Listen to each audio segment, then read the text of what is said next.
everyone. We looked into how to make a circle. We saw how to make a rectangle and a square, but what about a triangle? So let's do just that today. So when space should be pressed, it should go to the center, then point in direction 90, then pen down and clear. This is something we are doing every day since Monday, and today is Wednesday. Okay, so let's start. A triangle has 3 sides. Let's make an equilateral triangle today that has all 3 sides equal. All the inner angles of a triangle are 60 degrees of an equilateral triangle. So what will be the outer angles?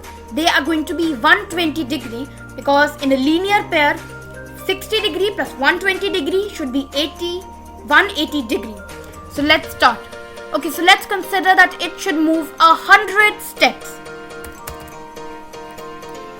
Okay, then it should turn to 120 degree, because while drawing a triangle, you have to keep this in mind that you are supposed to take the outer angle, not the inner angle. And the outer angle is going to be 120 degree. And as you know, wait for 1 second is crucial to see its movements. And since all the 3 sides of a triangle are equal, we are going to use the repeat command to make our triangle perfect. Let's look into what have we made.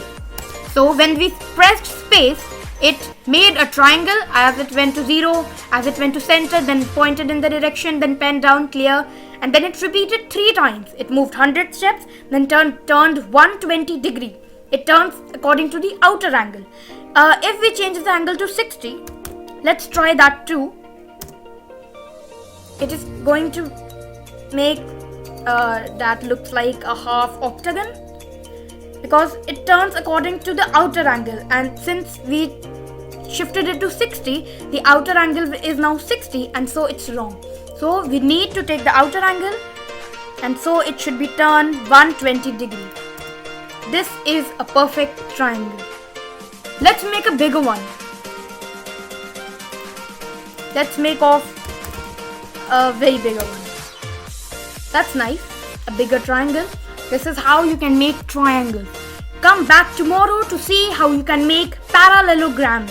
Thank you.